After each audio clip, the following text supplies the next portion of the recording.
Nous avons décidé de donner ton argent de remise des diplômes à ton frère Tyler. Il mérite davantage cette opportunité, a annoncé mon père en coupant son steak, comme s'il commentait la météo. Ma fourchette s'est arrêtée à mi-chemin de ma bouche. La sauce de la lasagne de ma mère a coulé dans mon assiette pendant que je digérais les mots que je venais d'entendre. À ma droite, ma fiancée Jessica a continué à manger calmement, mais j'ai senti sa posture se raidir de manière presque imperceptible. De l'autre côté de la table, mon petit frère Tyler a souri de ce sourire que je connaissais depuis l'enfance. Le sourire de celui qui obtient toujours ce qu'il veut. « Quel argent ?» ai-je demandé, ma voix sortant plus rauque que prévu. « Je m'appelle Mike, j'ai 26 ans, et je viens de découvrir que mes parents ont donné les 15 000 $ qu'ils m'avaient promis pour mes études supérieures en ingénierie à mon frère de 23 ans pour qu'il ouvre un magasin de skateboard. » Maman a soupiré comme si je faisais des difficultés. « L'argent que nous avons mis de côté depuis que tu es petit, mon chéri. Nous t'avons toujours dit que c'était pour tes études.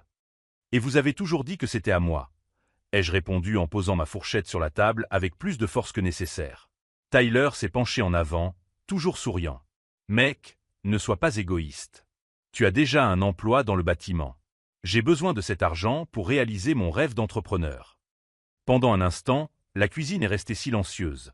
Seul le bruit du ventilateur de plafond tournant lentement au-dessus de nos têtes venait rompre le silence. J'ai grandi dans cette même cuisine, dans cette même maison à Cleveland, sachant toujours quelle était ma place dans la hiérarchie familiale. Tyler était le bébé, le créatif, celui qui avait un potentiel inexploité. J'étais le responsable, celui qui ne causait jamais de problème, celui qui se débrouillait toujours tout seul. Lorsque Tyler a échoué en mathématiques au lycée, ils ont engagé un tuteur privé. Lorsque j'ai eu des difficultés, on m'a dit d'étudier davantage. Quand Tyler a voulu prendre des cours de guitare, ils ont acheté un instrument à 2000 $. Quand j'ai voulu m'inscrire à l'équipe de lutte, ils m'ont dit qu'ils n'avaient pas les moyens de payer les frais d'inscription. À 16 ans, j'ai trouvé mon premier emploi dans une menuiserie pour acheter mon propre équipement sportif. À 16 ans, Tyler a reçu une voiture d'occasion parce qu'il avait besoin de plus d'indépendance. J'ai appris très tôt que se plaindre ne changeait rien. Qu'être l'aîné signifiait d'être invisible quand il s'agissait de répartir les bonnes choses, mais être toujours disponible quand on avait besoin de quelqu'un de responsable. J'ai travaillé pendant toute ma scolarité au lycée et à l'université. J'ai financé mes études d'ingénieur civil grâce à des prêts étudiants, des emplois à temps partiel et en économisant chaque centime. La seule somme d'argent que je n'ai jamais touchée, c'est cette épargne. 15 000 $ que mes parents ont mis de côté à ma naissance, en promettant que cela m'aiderait à poursuivre mes études après l'université. Tu dois comprendre, a poursuivi papa en mâchant pensivement, Tyler a un vrai sens des affaires. Un magasin de skate haut de gamme en centre-ville. C'est un investissement pour l'avenir. Et mon master en ingénierie structurelle n'en est pas un. Maman a fait ce bruit qu'elle faisait toujours quand je remettais quelque chose en question.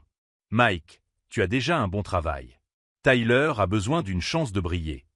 Jessica a finalement pris la parole, d'une voix douce mais avec une fermeté que je connaissais bien. Depuis combien de temps avez-vous prévu cela sans en parler à Mike? La question resta en suspens. Tyler cessa de sourire. Papa s'éclaircit la gorge.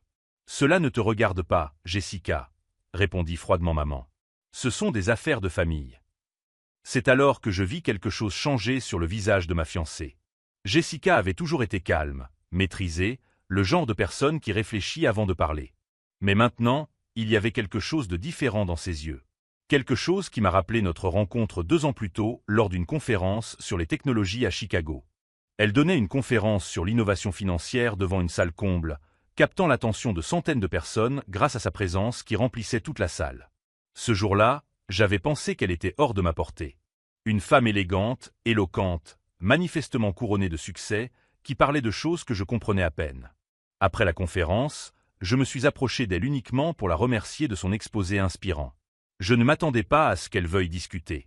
3 heures plus tard, nous étions dans un café voisin, et elle me posait des questions sur la construction immobilière avec la même intensité qu'elle utilisait pour discuter des marchés émergents. Pendant des mois, j'ai pensé que Jessica travaillait dans une banque ordinaire. Elle conduisait une Honda Civic, vivait dans un appartement modeste, ne parlait jamais d'argent. Je n'ai découvert la vérité que 6 mois plus tard, lorsqu'un magazine dans la salle d'attente du dentiste a montré une photo d'elle dans la section affaires. L'article parlait de jeunes femmes d'affaires milliardaires qui révolutionnaient le secteur financier. Milliardaire. Ce mot n'a eu aucun sens pendant plusieurs minutes. Quand j'ai interrogé Jessica à ce sujet, elle a simplement haussé les épaules. Tu ne m'as jamais posé de questions sur ma valeur nette. Et j'ai apprécié que tu ne le fasses pas. Maintenant, en l'observant à la table de mes parents, je voyais cette même présence imposante émerger lentement. Tyler, dit-elle d'une voix qui restait conversationnelle, quel type de rendement envisagez-vous pour un magasin de skateboard à Cleveland? Tyler cligna des yeux, ne s'attendant manifestement pas à une question technique. Je ne sais pas exactement. Mais ça va être génial. Jessica acquiesça pensivement. Et vous, dit-elle en se tournant vers mes parents, avez-vous fait une analyse de faisabilité avant d'investir 15 000 $ dans une entreprise sans plan? Le silence à table devenait gênant. Jessica, tentai-je d'intervenir, mais elle leva gentiment la main. Non, Mike. C'est une question légitime. S'il considère cela comme un investissement intelligent plutôt que comme une éducation, nous devrions examiner les chiffres, n'est-ce pas? Si vous aimez cette histoire de famille, d'argent et de décisions discutables, n'oubliez pas de vous abonner à la chaîne pour découvrir jusqu'où ira cette tension dans la cuisine. Car ce qui s'est passé dans les minutes qui ont suivi a changé notre famille à jamais. Et Tyler n'avait encore aucune idée de ce qu'il était sur le point de découvrir au sujet de la femme assise à table avec nous. Papa s'est éclairci la gorge, clairement mal à l'aise avec la tournure que prenait la conversation. Jessica, tu ne comprends pas notre dynamique familiale. Tyler a toujours eu l'esprit entrepreneurial. L'esprit entrepreneurial, ai-je répété, en laissant les mots sortir lentement. Comme quand il a vendu mon vélo au lycée pour acheter un jeu vidéo. Tyler a ri en secouant la tête. Mec, c'était il y a plus de 10 ans. Tu en es encore là? Ou quand il a emprunté ma voiture et l'a accidentée, et que vous avez utilisé l'argent que j'avais gagné pour la réparer parce que les accidents, ça arrive. Mike, arrête ça, a interrompu maman, mais sa voix semblait moins convaincante maintenant. Tu as toujours été dramatique. Jessica a incliné la tête, conservant toujours ce ton conversationnel qui commençait à me rendre nerveux. Dramatique est un mot intéressant, madame. Parlez-moi davantage de cette dynamique familiale. Combien de fois Mike a-t-il dû sacrifier quelque chose au profit de Tyler? Le silence qui s'ensuivit ne fut rompu que par le tic-tac de l'ancienne horloge de la cuisine. Je me suis souvenu de la première fois où j'avais compris comment notre famille fonctionnait réellement. J'avais 14 ans, Tyler 12. Nous venions de rentrer des vacances d'été, et j'avais économisé pendant des mois pour m'acheter une guitare électrique d'occasion. J'ai trouvé Tyler en larmes dans sa chambre, disant que tous ses amis à l'école avaient de meilleures guitares que la sienne. Le lendemain, ma guitare avait disparu de ma chambre. Tyler était tellement triste, m'a expliqué ma mère lorsque je lui ai posé la question. Tu pourras t'en acheter une autre quand tu seras plus grand. Je n'ai jamais pu. À 16 ans, j'ai commencé à travailler après l'école, et chaque centime était consacré à des choses pratiques. Vêtements, fournitures scolaires, essence. Tyler continuait à recevoir des guitares, du matériel de skate, des baskets coûteuses. Savez-vous combien d'emplois j'ai eu pendant le lycée? Ai-je demandé en regardant mon père droit dans les yeux. Il a froncé les sourcils, ne s'en souvenant manifestement pas quelques-uns. 7 emplois différents pour pouvoir payer mes propres dépenses, tandis que Tyler recevait une allocation de 200 $ par mois. Tu as toujours été indépendant, a murmuré maman. Tyler avait besoin de plus d'encadrement. Jessica a acquiescé d'un air pensif. Et le fonds d'études? Quand a-t-il été créé exactement? Quand Mike est né, répondit papa, retrouvant un peu d'assurance. Nous avons déposé 100 $ par mois pendant 26 ans. Cela ferait environ 31 000 $, en tenant compte des intérêts composés de base, calcula rapidement Jessica. Mais vous n'avez mentionné que 15 000. Qu'est-il advenu du reste? Tyler cessa de sourire. Maman regarda papa comme s'il pouvait faire apparaître une réponse. Il y a eu quelques dépenses imprévues au fil des ans, balbutia papa. Quel genre d'imprévu? Tyler s'est cassé la jambe en faisant du skateboard quand il avait 16 ans, intervint rapidement maman. Les frais médicaux. Notre assurance a couvert 80%, ai-je corrigé. Et même ainsi, cela n'a pas dépassé 2 000 $. Tyler a finalement pris la parole, sa voix perdant son assurance agaçante. Écoute, Jessica, tu en fais toute une histoire. Ce n'est que de l'argent. Ce n'est que de l'argent, a-t-elle répété lentement. Perspective intéressante de la part de quelqu'un qui est sur le point de recevoir 15 000 $. Je regardais ma famille s'effondrer sous le poids de questions simples. Des questions que j'aurais dû poser il y a des années, mais que je n'avais jamais eu le courage de poser. Grandir en étant le fils facile signifiait beaucoup de sacrifices. Cela signifiait accepter que l'amour de mes parents était conditionné, limité, et qu'il y avait des favoris. Lorsque Tyler a été renvoyé de l'école à 17 ans pour avoir vendu de la marijuana dans les toilettes, Papa a engagé un avocat coûteux pour blanchir son casier. Lorsque j'ai été accepté à l'université avec une bourse partielle et que j'avais besoin de 3 000 $ pour compléter les frais de scolarité, on m'a dit de trouver une solution parce qu'il n'avait pas de liquidité pour le moment. Je l'ai trouvé. J'ai travaillé 60 heures par semaine pendant l'été, en dormant 4 heures par nuit. Tyler a passé ce même été à se trouver, lors d'un voyage en Europe avec son sac à dos. L'argent est apparu lorsqu'un oncle éloigné a laissé un petit héritage. Des années plus tard, j'ai découvert qu'il n'y avait pas d'oncle. Tyler, a poursuivi Jessica. As-tu de l'expérience en gestion d'entreprise? En comptabilité? En marketing numérique? Je n'en ai pas besoin, a-t-il répondu, mais sa voix semblait moins assurée. J'apprendrai sur le tas. C'est comme ça que travaillent les vrais entrepreneurs. Et as-tu un plan de secours si le magasin fait faillite? Tyler cligna des yeux, n'ayant manifestement jamais envisagé cette possibilité. Elle ne fera pas faillite. Le skate est en plein essor. Jessica prit son téléphone et tapa rapidement sur le clavier. Les données du secteur montrent que les magasins spécialisés dans le skate ont un taux de faillite de 67% au cours des 2 premières années. Surtout sur des marchés saturés comme Cleveland. Le visage de Tyler pâlit. Vous inventez tout ça. Jessica tourna l'écran de son téléphone vers lui. Des graphiques et des statistiques remplissaient la page. Je peux te montrer 15 autres études similaires si tu veux. C'est alors que je remarquai quelque chose chez Jessica que je n'avais jamais remarqué auparavant. Elle n'était pas seulement intelligente ou bien informée.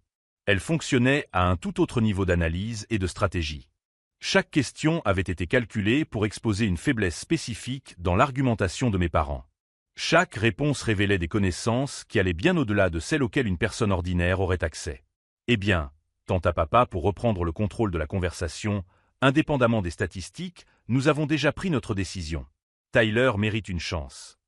Et Mike ne la mérite pas. La question resta suspendue dans l'air comme une fumée toxique.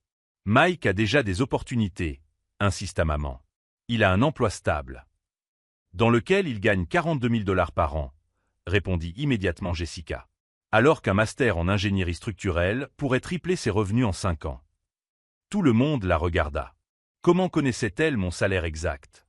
Tu as enquêté sur mon fils? Demanda papa, une pointe d'indignation apparaissant enfin dans sa voix. Je n'ai pas besoin d'enquêter. C'est une information publique pour toute personne qui comprend l'analyse du marché salarial. Jessica se leva lentement de table. Je peux aller aux toilettes. Maman fit un vague signe de la main en direction du couloir, encore en train d'assimiler la conversation. Lorsque Jessica quitta la cuisine, Tyler se pencha immédiatement vers moi.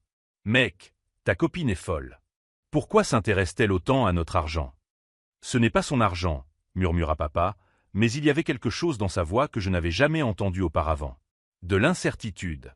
Pendant 26 ans, il avait pris des décisions concernant ma vie avec une confiance absolue. Où j'allais étudier, de quelles ressources je disposerais, quels rêves étaient suffisamment réalistes pour mériter son soutien. Maintenant, pour la première fois, quelqu'un remettait en question cette autorité. Et il ne savait pas comment répondre. Depuis le couloir, j'entendais Jessica parler à voix basse au téléphone. Je ne pouvais pas distinguer les mots, mais le ton était professionnel, direct. Qui appelait-elle? Quand elle revint, Jessica s'assit calmement et prit sa fourchette comme si de rien n'était. Désolé de vous interrompre. Où en étions-nous? Vous expliquiez pourquoi vous vous immisciez dans les affaires familiales, répondit Tyler, retrouvant un peu de son ancienne arrogance. Jessica sourit. Ce n'était pas le sourire chaleureux que je connaissais. C'était quelque chose de plus froid, de plus calculé. Tyler, puis-je vous poser une question personnelle?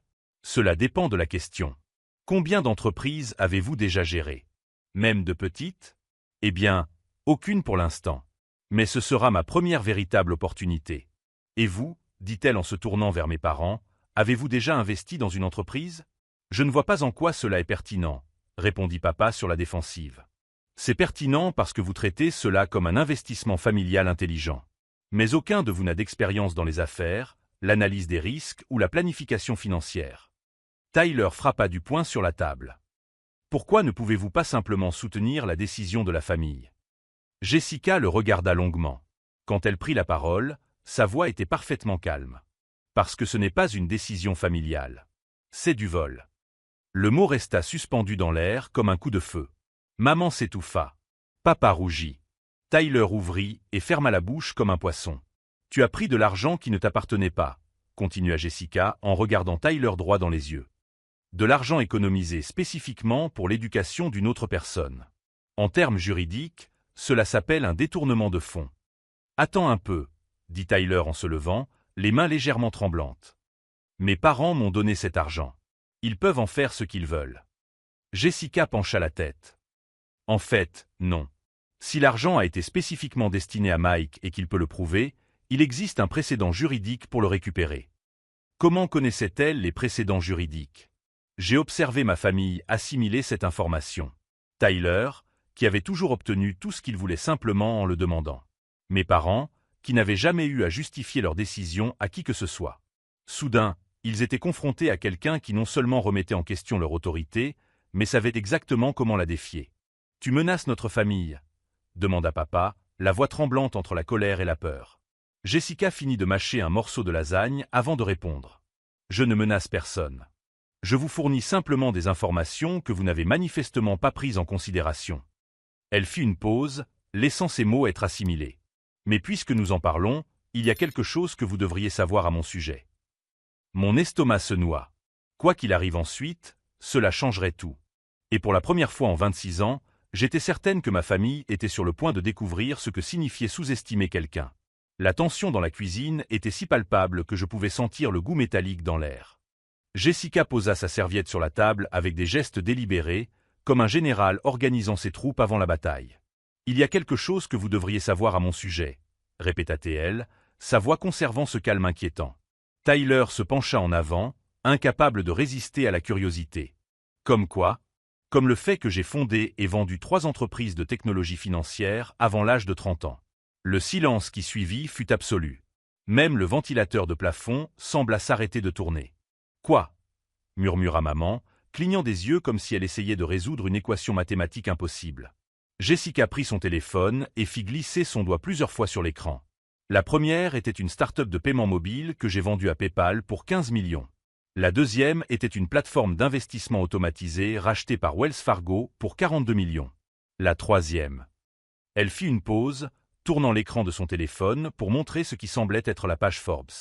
La troisième était une société d'analyse de crédit que Goldman Sachs a rachetée l'année dernière pour 280 millions de dollars. Tyler pâlit. Papa se mit à transpirer visiblement. Maman regardait Jessica comme si elle était une extraterrestre qui venait de se matérialiser dans la cuisine. « Tu es riche ?» balbutia Tyler. « Tyler, » répondit Jessica patiemment, « j'ai plus d'argent sur mon compte courant que vous n'en verrez dans toute votre vie. » C'était comme regarder un immeuble s'effondrer au ralenti. Papa tenta de retrouver son sang-froid. « Eh bien, c'est impressionnant. Mais cela ne change rien au fait que Tyler mérite une chance. » Jessica pencha la tête. Intéressant. Donc vous pensez que Tyler mérite que Mike lui donne 15 000 $ pour ouvrir un magasin de skate sans expérience, sans plan d'affaires et sans garantie, même si vous savez que cette somme pourrait tripler les revenus de Mike dans les années à venir? Mike n'a pas besoin d'argent, insista maman, mais sa voix semblait faible à présent. Il a Jessica. Les mots restèrent suspendus dans l'air comme une confession accidentelle. Ah, dit Jessica doucement. Alors vous avez supposé que je paierais les études de Mike. Personne ne répondit, mais ce n'était pas nécessaire. La vérité se lisait sur les visages coupables autour de la table. C'était ça. C'était exactement ça. Ils avaient donné mon argent à Tyler parce qu'ils avaient supposé que Jessica s'occuperait de moi. Comme si j'étais un problème transféré d'un compte à un autre.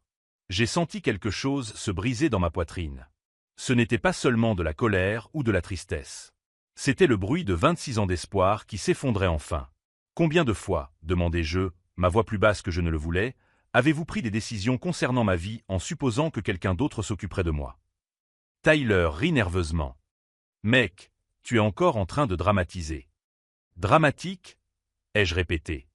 Tyler, tu as 23 ans et tu n'as jamais payé une facture de ta vie. Tu vis dans le sous-sol de nos parents. Ton dernier emploi a duré 3 semaines parce que tu trouvais qu'arriver à 8 heures du matin était trop autoritaire. C'était différent, s'est défendu Tyler. Mon patron était un idiot. Tous tes patrons sont des idiots, Tyler. Tous tes professeurs étaient injustes. Tous tes colocataires étaient problématiques. As-tu déjà pensé que le dénominateur commun, c'était peut-être toi? Maman se leva brusquement. Mike, arrête ça tout de suite. Pourquoi? m'écriai-je en me levant à mon tour. Pourquoi je ne peux pas dire la vérité pour la première fois de ma vie? Parce que tu es cruel envers ton frère. Je suis cruel. J'ai ri, mais il n'y avait aucune trace d'humour dans ma voix. Maman, vous m'avez fait croire pendant 26 ans que j'avais 15 000 $ qui m'attendaient. J'ai planifié toute ma vie autour de cette somme. Tu peux obtenir des prêts étudiants, a murmuré papa. J'ai déjà 52 000 $ de prêts étudiants pour mes études. Des prêts que j'ai remboursés moi-même pendant que Tyler recevait une allocation pour se trouver. Jessica resta assise, observant notre famille imploser avec la même expression analytique qu'elle utilisait pour examiner les données du marché. Vous savez, dit-elle calmement, il existe un mot pour désigner les parents qui favorisent systématiquement un enfant au détriment d'un autre. Quel mot? Demanda papa sur la défensive. Négligence affective. Tyler a tapé du poing sur la table. C'est ridicule. Nos parents ne sont pas négligents. Tyler, lui a répondu Jessica en se tournant vers lui, quand as-tu fait quelque chose pour tes parents pour la dernière fois? Quand les as-tu aidés pour la dernière fois sans rien recevoir en retour? Tyler a ouvert la bouche, puis l'a refermée. Puis il l'a rouverte. J'aide pour certaines choses. Quelles choses? Le silence s'éternisa tellement que je commençai à compter les secondes. Mike, continua Jessica, quand tes parents t'ont-ils appelé pour la dernière fois juste pour prendre de tes nouvelles? Pas parce qu'ils avaient besoin de quelque chose, mais parce qu'ils se souciaient de toi? J'y réfléchis. J'y réfléchis vraiment. Je ne m'en souviens pas. Et quand ont-ils appelé Tyler pour la dernière fois? Avant-hier, ai-je répondu automatiquement. Tyler a appelé parce que sa voiture faisait du bruit et qu'il voulait que papa paie le garagiste. Et papa a payé. J'ai regardé papa, qui étudiait attentivement le motif de la nappe. Oui. Jessica acquiesça d'un air pensif. Donc Tyler reçoit 15 000 $ pour une entreprise fantaisiste, une aide financière régulière pour l'entretien de sa voiture, un logement gratuit et un soutien émotionnel constant. Mike reçoit… Quoi exactement? Il reçoit notre amour, dit maman faiblement. L'amour n'est pas quelque chose que l'on reçoit, madame. L'amour est quelque chose que l'on montre à travers ses actions. C'est à ce moment-là que mon téléphone a sonné. Le nom qui s'affichait à l'écran m'a figé, Dr Richardson, mon conseiller pédagogique. Excusez-moi, murmurai-je en prenant l'appel. Mike, excellente nouvelle. Le programme de master dont nous avons discuté a une place de dernière minute. Bourse complète plus aide au logement. Mais nous avons besoin d'une confirmation avant demain midi. Mon cœur s'est mis à battre à toute vitesse. C'était le programme de mes rêves. Le MIT.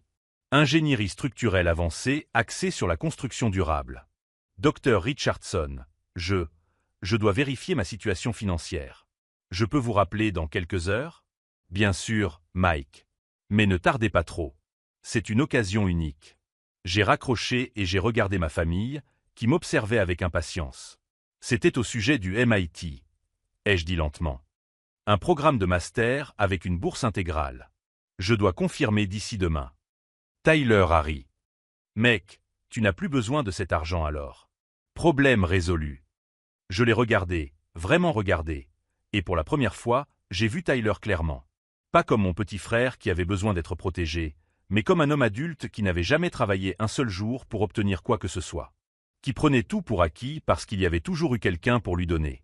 Qui était sincèrement perplexe quant à la raison pour laquelle je serais contrarié de perdre 15 000 $ alors qu'une meilleure solution s'était présentée. Tyler, dis-je calmement, tu ne comprends vraiment pas, n'est-ce pas? Comprendre quoi? Ce n'est pas une question d'argent. C'est une question de ce que l'argent représente. Maman soupira dramatiquement. Mike, tu compliques les choses. Non, maman. C'est vous qui les avez trop simplifiées. Pendant 26 ans, je me levais de table, sentant quelque chose de fondamental changer en moi. Vous savez quoi? Gardez l'argent. Donnez-le à Tyler. Laissez-le ouvrir son magasin de skate. Tyler sembla soulagé. Merci, mec. Je savais que tu comprendrais. Je n'ai pas fini, continuai-je. Gardez l'argent, mais assumez aussi les conséquences. Papa fronça les sourcils. Quelles conséquences? Je regardais Jessica, qui m'observait avec ce qui semblait être de la fierté dans les yeux. La conséquence de découvrir enfin ce que c'est que de ne pas avoir Mike toujours disponible pour réparer les choses.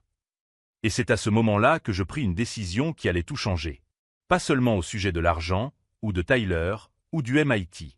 Une décision sur qui je voulais être à partir de maintenant. Tyler ne le savait pas encore, mais notre famille était sur le point de découvrir exactement ce que valait un fils qui avait toujours été le filet de sécurité silencieux de tout le monde. Et ce qui se passe quand ce filet de sécurité décide qu'il ne veut plus être invisible. Jessica, ai-je dit lorsque nous avons quitté la maison de mes parents 10 minutes plus tard, je dois te parler de cet appel. Nous étions dans sa voiture, une Honda Civic qui avait désormais tout son sens, non pas parce qu'elle ne pouvait pas s'offrir mieux, mais parce qu'elle avait choisi de ne pas attirer l'attention. Le MIT, a-t-elle demandé en démarrant le moteur. Une bourse complète. Un master en ingénierie structurelle. Je dois confirmer avant demain midi. Jessica acquiesça pensivement en sortant de l'allée. Tu veux y aller? J'ai toujours voulu. C'est littéralement le programme de mes rêves. Mais tu as grandi en croyant que tu aurais toujours ces 15 000 $ en réserve. Exactement. Cet argent n'était pas seulement de l'argent. C'était une sécurité.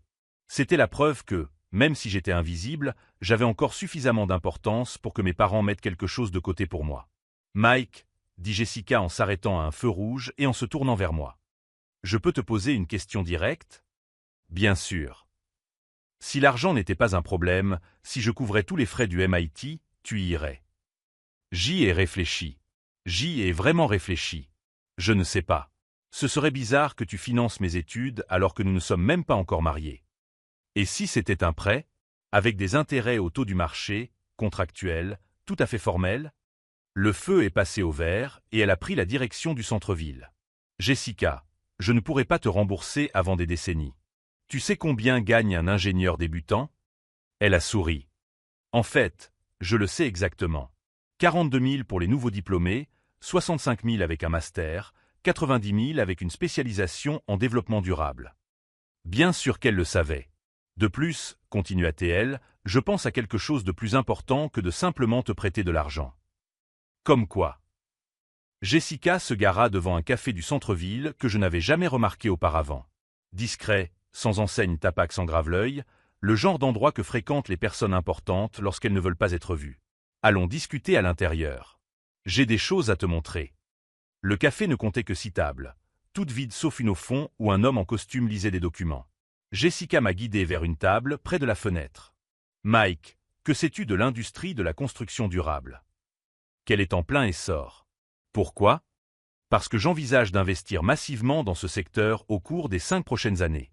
Plus précisément dans les technologies de construction à zéro émission de carbone. Le serveur nous a apporté 2 cafés sans que nous les ayons commandés. Jessica était manifestement déjà venue ici auparavant. Et tu veux quelqu'un avec un master du MIT pour diriger ce projet? Je veux que tu diriges ce projet. Les mots sont restés suspendus dans l'air pendant que je digérais ce qu'elle suggérait. Jessica, cela ressemble à du népotisme, comme si je te faisais la charité parce que je suis riche et que tu es mon petit ami. Oui. Elle a pris un fin dossier qu'elle avait posé par terre et l'a posé sur la table. Mike, avez-vous déjà entendu parler de l'entreprise de construction Henderson et Associates? Bien sûr. Ils ont construit la moitié du centre-ville. Et savez-vous pourquoi ils ont fait faillite l'année dernière? Je ne savais pas, mauvaise gestion? Jessica ouvrit le dossier et poussa un document vers moi. C'était un rapport d'audit technique. Sur la première page, j'ai vu mon nom. Rapport d'évaluation structurelle, Mike Thompson, ingénieur civil senior. Jessica, comment avez-vous obtenu cela? C'est public. Archivé au tribunal pendant la procédure de faillite. Je commençais à lire. C'était un rapport que j'avais rédigé 2 ans auparavant sur des irrégularités structurelles dans 3 projets de Henderson. Des irrégularités qui auraient pu provoquer des effondrements si elles n'avaient pas été corrigées. Mike, tu as sauvé des centaines de vies avec ce rapport. Et cela a coûté 40 millions à Henderson en reconstruction. J'ai continué à lire. Il y avait des notes dans les marges, des annotations au stylo rouge. L'audit que tu as réalisé était le plus détaillé jamais produit par un consultant indépendant dans l'Ohio. 15 autres ingénieurs ont examiné tes conclusions. Tous ont confirmé. Tu avais raison. J'ai regardé Jessica, encore en train de digérer tout ça. Pourquoi avez-vous ça? Parce que je fais des recherches sur tous les secteurs avant d'investir. Et quand j'ai vu votre nom dans les archives publiques, j'ai décidé d'en savoir plus. Elle a tourné la page. Il y avait des impressions de mai. Ceux-ci proviennent de clients qui ont fait appel à vos services après avoir pris connaissance du rapport Henderson. cette entreprise au cours des 18 derniers mois. C'était vrai. Après le rapport, j'ai commencé à recevoir des offres pour des audits indépendants. Jessica, c'était des travaux supplémentaires. Le week-end. Qui ont généré 30 000 $ de revenus supplémentaires. Comment le savait-elle? Vous l'avez déclaré dans votre déclaration d'impôt en tant que consultant indépendant. C'est public pour les investisseurs qualifiés qui font leur due diligence. Ma tête tournait. Que proposez-vous exactement? Jessica s'est penchée en avant. Je propose de créer une société de conseil en construction durable. Vous seriez associé fondateur, pas employé. 15% de la société, avec une option d'achat pouvant aller jusqu'à 25% au cours des 5 prochaines années. J'ai arrêté de respirer pendant une seconde. Jessica. L'investissement initial serait de 2 millions. Un bureau en centre-ville, des équipements de pointe, une équipe de 6 personnes. 2 millions. Pour commencer. Si nous obtenons les résultats que j'espère, nous réinvestirons 10 millions supplémentaires la deuxième année. J'ai regardé les documents sur la table. Tout était réel. Des chiffres réels, des projections détaillées, des calendriers. Pourquoi ne m'en as-tu pas parlé avant? Parce que je voulais être sûr que tu prendrais tes décisions en fonction de ce que tu veux, et non de ce que je peux t'offrir. C'était logique. Jessica m'avait observé pendant 2 ans. Elle avait vu comment je travaillais, comment je prenais mes décisions, comment je réagissais sous pression. Et aujourd'hui, chez tes parents, j'ai vu exactement ce que j'avais besoin de voir. Quoi? Que tu n'accepteras plus jamais d'être traité comme si tu étais invisible. Mon téléphone a vibré. Un message de Tyler. Mec, merci de comprendre pour l'argent. J'ai déjà commencé à chercher des emplacements pour le magasin. Ça va être génial. J'ai montré le message à Jessica. Elle a ri.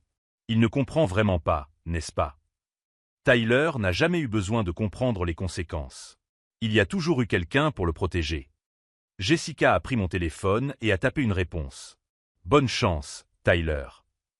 Jessica, qu'est-ce que tu fais? Je le laisse creuser sa propre tombe. Elle m'a rendu le téléphone. Mike, tu vas appeler le MIT. J'ai regardé le dossier sur la table. Les chiffres. Les possibilités. Si j'accepte le MIT avec ton entreprise comme filet de sécurité, je ne vais pas simplement accepter la charité de ma petite amie riche. Mike, tu as déjà prouvé ta valeur professionnelle indépendamment de moi. Ce que je te propose, c'est un partenariat commercial basé sur ton parcours. Si nous mettions fin à notre relation demain, l'offre resterait valable. C'était vrai. Les documents le montraient clairement. De plus, continua Jessica, il y a autre chose que tu dois savoir au sujet de ta famille. Quoi? Elle hésita un instant, comme si elle se demandait jusqu'où elle pouvait en dire. Pendant que tu étais aux toilettes aujourd'hui, j'ai passé quelques coups de fil. À propos de Tyler. À propos du magasin de skate. Quel genre de coup de fil? Tyler n'est pas le premier jeune de Cleveland à avoir cette idée. 3 magasins de skate ont ouvert leurs portes au cours des 2 dernières années. Tous ont fait faillite. Mon estomac s'est noué. Jessica. Et l'endroit qu'il envisage? C'est le même bâtiment où 2 des magasins ont fait faillite. Le loyer est cher, le stationnement est limité et la ville prévoit des travaux qui bloqueront la rue principale pendant 6 mois. Comment tu sais ça? Parce que les investisseurs sérieux font des recherches avant d'investir leur argent. Tes parents n'ont même pas fait une recherche basique sur Google. Si vous suivez cette histoire de famille et d'argent qui prend des tournants inattendus, n'oubliez pas de vous abonner à la chaîne, car ce qui s'est passé lorsque Tyler a découvert la vérité sur son entreprise de rêve va vous surprendre. J'ai regardé Jessica, je l'ai vraiment regardée, et j'ai réalisé que je ne sortais pas seulement avec une femme intelligente et prospère. Je sortais avec quelqu'un qui opérait à un niveau stratégique que ma famille ne pouvait même pas imaginer.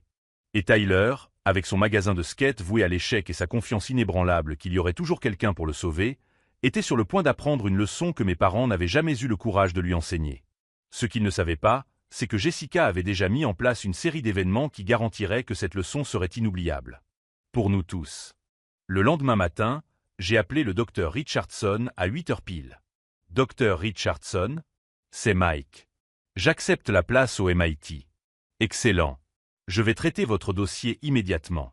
J'ai raccroché et j'ai regardé Jessica, qui finissait de se préparer pour aller travailler. Voilà. Le MIT, c'est confirmé. Elle a souri, mais il y avait quelque chose de différent dans son regard. De la détermination mêlée d'une pointe d'anticipation. Mike, aujourd'hui va être une journée intéressante. Pourquoi? Parce que Tyler va t'appeler pour te demander de l'aide. Et tes parents vont découvrir exactement à qui ils ont affaire. Comme toujours, Jessica avait raison. Le premier appel est arrivé à 10h15. Tyler. Mike. Mec, j'ai besoin de ton aide de toute urgence. Sa voix semblait désespérée, complètement différente de l'arrogance confiante de la veille. Que s'est-il passé? Je suis allé voir cet emplacement pour le magasin tôt ce matin. Le responsable de la location m'a dit que le bâtiment avait des problèmes structurels et qu'il risquait d'être condamné. Ils attendent un rapport technique. J'ai pris une profonde inspiration. Tyler, as-tu vérifié l'historique de cet emplacement avant? Pourquoi aurais-je fait ça? Il semblait parfait en ligne. Bien sûr qu'il semblait parfait. En plus, a poursuivi Tyler, la voix montée d'un octave, j'ai parlé à d'autres commerçants du quartier. Mec, 3 magasins de skate ont fait faillite dans ce quartier au cours des 2 dernières années. Tyler. Et ce n'est pas tout. La mairie va faire des travaux dans la rue principale. 6 mois sans accès pour les voitures. Comment je vais accueillir les clients? J'ai fermé les yeux. Jessica avait prévu chaque détail. Tyler, tu en as parlé à papa et maman. Ils m'ont dit de me débrouiller. Que 15 000 $, c'est beaucoup d'argent à gaspiller dans des recherches inutiles. Mike, je ne sais pas faire de recherche. Tu as toujours été doué pour ça. Le voilà. L'aveu que j'attendais depuis 26 ans. Tyler n'avait jamais eu à apprendre à se débrouiller seul, car il y avait toujours quelqu'un pour réfléchir à sa place. Tyler, tu dois engager un consultant en affaires. Quelqu'un qui connaît le marché local. Avec quel argent? J'ai déjà dépensé 3 000 $ rien qu'en documentation et en frais. 3 000 $ en une semaine. Pour une entreprise qui n'existait même pas encore. Mike, tu peux m'aider? S'il te plaît? Tu connais dans ce domaine. Pour la première fois de sa vie, Tyler me demandait sincèrement de l'aide. Il ne l'exigeait pas, il ne supposait pas que j'allais résoudre ses problèmes, il me le demandait vraiment. Tyler, j'accepte une place au MIT lundi. Je vais être occupé. Silence total à l'autre bout du fil. Le MIT? Comment as-tu pu payer? Jessica m'aide. Encore du silence. Puis, Tyler a murmuré quelque chose qui ressemblait à « bien sûr que oui ». Écoute, ai-je poursuivi, si tu veux vraiment créer une entreprise, tu dois apprendre à faire les choses correctement. Tout seul. Mais Mike. Tyler, pendant 23 ans, quelqu'un a toujours résolu tes problèmes. Il est peut-être temps que tu apprennes. J'ai raccroché. Le deuxième appel est arrivé à 2h de l'après-midi. Maman. Mike, chérie, Tyler nous a parlé du MIT. C'est merveilleux. Sa voix semblait forcée, comme quand j'étais enfant et qu'elle essayait de feindre l'enthousiasme pour mes projets scolaires. Merci, maman. Et Jessica t'aide financièrement? Quelle générosité. Et voilà. Le piège. En fait, maman, Jessica m'a proposé un partenariat commercial. Je vais être cofondateur d'une société de conseil. Cofondateur? Répéta-t-elle lentement. Ça veut dire de l'argent? Ça veut dire que je vais construire quelque chose qui m'appartient. Mike, sa voix est devenue plus sérieuse. Tyler a des difficultés avec les études de marché. Tu ne pourrais pas. Non. Le mot est sorti plus fermement que je ne le voulais. Comment ça, non? Je ne vais plus résoudre les problèmes de Tyler. Il a 23 ans et 15 000 $. Qu'il se débrouille tout seul. Mike Thompson. Je n'arrive pas à croire que tu sois aussi égoïste. Égoïste. J'ai ri, mais sans humour. Maman, vous lui avez donné MON argent pour qu'il monte une entreprise sans faire d'études de marché. Maintenant que l'entreprise est plus compliquée que prévu, vous voulez que je règle le problème gratuitement. Nous sommes une famille. Les familles s'entraident. Les familles s'entraident mutuellement. Maman. Ce n'est pas une personne qui sauve toujours la même personne à plusieurs reprises. Je lui ai raccroché au nez aussi. Le troisième appel est arrivé à 4h30. Papa.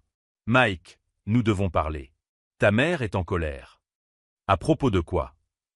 À propos de ton refus d'aider Tyler. Et à propos de cette histoire d'entreprise avec Jessica. J'ai soupiré. Quelle histoire, papa? Tyler a dit que Jessica allait te prendre comme associé dans une entreprise. Mike, tu es sûr que c'est légitime? Légitime. Comme si Jessica était une sorte d'escroc. Papa, Jessica est milliardaire. Elle n'a pas besoin de m'arnaquer. Milliardaire. Papa a ri. Mike, Sois réaliste. Jessica a l'air d'une fille normale. Elle conduit une Honda. C'est à ce moment-là que Jessica est rentrée à la maison, après le travail.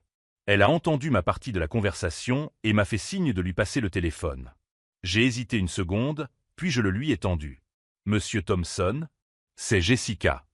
J'ai entendu la voix de mon père changer instantanément pour prendre ce ton condescendant qu'il utilisait avec les femmes. « Jessica, ma chérie, nous parlions justement de cette affaire. Mike est parfois trop confiant. » « Monsieur Thompson, l'interrompit Jessica calmement, puis-je vous poser une question ? » « Bien sûr. Avez-vous accès à Internet ici ? » ? « Oui, pourquoi ? » ? « Pouvez-vous rechercher Jessica Shane Forbes _30 ?» ? Silence. Puis le bruit d'un clavier. Encore du silence. « Monsieur Thompson ? Vous êtes toujours là ? » ?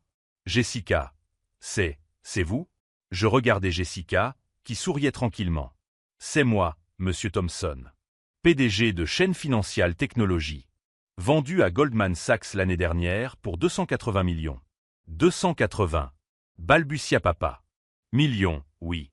Et maintenant, j'offre à votre fils une participation de 15% dans ma prochaine entreprise. 15% de quoi ? L'investissement initial est de 2 millions. Si la croissance suit nos projections, l'entreprise vaudra 50 millions dans 5 ans. Silence absolu. Monsieur Thompson. Puis-je vous demander combien Tyler a dépensé en études de marché avant que vous n'investissiez 15 000 $ dans son entreprise ? Parce que mon équipe a passé 6 mois à étudier le marché du conseil en construction durable avant de faire cette offre à Mike. Jessica finit par dire papa, nous ne savions pas. Vous ne saviez pas quoi ? Que j'ai de l'argent. Que Mike a une réelle valeur professionnelle. Ou qu'il y a des conséquences quand on traite ses enfants de manière inégale. La question resta suspendue dans l'air comme une bombe sur le point d'exploser. Monsieur Thompson, je vais être très clair. Mike va étudier au MIT, il sera mon associé et il se construira une carrière extraordinaire. Avec ou sans le soutien de sa famille. Jessica, s'il te plaît, nous pouvons en discuter. Il n'y a rien à discuter. Vous avez fait vos choix. Maintenant, vivez avec les conséquences. Elle raccrocha et me rendit le téléphone. Jessica, tu viens de... Je viens de faire ce que tu aurais dû faire il y a des années. Établir des limites. Mon téléphone a immédiatement sonné. C'était Tyler. Mike. Mec, Jessica est milliardaire. Apparemment, oui. Et tu vas être son associé. C'est fou. Tyler. Mike, mec, tu peux me prêter 5 000 $? Juste pour que je puisse faire mes recherches correctement? Je te promets de te rembourser quand le magasin décollera. Tyler était de retour. Il avait découvert que j'avais accès à de l'argent réel et avait immédiatement essayé de trouver un moyen d'en obtenir une partie. Tyler, non. Mais Mike, on est frères. Oui. Et en tant que ton frère, je te dis, apprends à résoudre tes propres problèmes. Tu as changé, mec.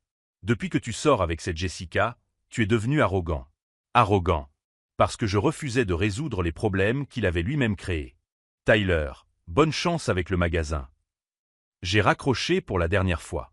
Jessica m'observait avec une expression que je n'avais jamais vue auparavant. De la fierté à l'état pur. « Comment te sens-tu » m'a-t-elle demandé. J'y ai réfléchi. J'y ai vraiment réfléchi. Libre, ai-je finalement répondu. Pour la première fois de ma vie, je me sens libre. Et maintenant? J'ai regardé mon téléphone, qui avait cessé de sonner. J'ai regardé Jessica, qui avait changé ma vie d'une manière que je commençais seulement à comprendre. Maintenant, nous allons construire quelque chose d'incroyable. Mais alors que nous célébrions notre avenir, Tyler découvrait à quel point il était coûteux de ne jamais avoir appris à travailler de manière indépendante. Et mes parents étaient sur le point de découvrir que parfois, les personnes que vous traitez comme invisibles sont précisément celles qui auraient pu changer votre vie à jamais. Le téléphone de la maison se remit à sonner, mais cette fois, je laissai la sonnerie retentir. Certains ponts doivent être brûlés pour que d'autres puissent être construits. Et pour la première fois en 26 ans, j'étais prêt à construire le mien. 6 mois plus tard, Tyler a fermé le magasin avant même de l'avoir ouvert. Il a perdu 12 000 $ sur les 15 000 $ qu'il avait investis en frais, loyers et équipements qu'il n'a jamais vendus. Mes parents m'ont appelé plusieurs fois pour me demander de discuter, surtout après que le journal local ait publié un article sur le fait que mon entreprise de conseil en développement durable avait signé un contrat de 2 millions de $ avec la mairie. Mike, nous sommes une famille, m'a supplié ma mère lors de son dernier appel. Maintenant, ai-je répondu calmement. Quand vous avez besoin de quelque chose. Tyler a emménagé dans l'appartement d'un ami après que mon père lui ait suggéré de trouver une véritable indépendance. Jessica et moi nous sommes mariés à l'automne. Une petite cérémonie, sans mes parents sur la liste.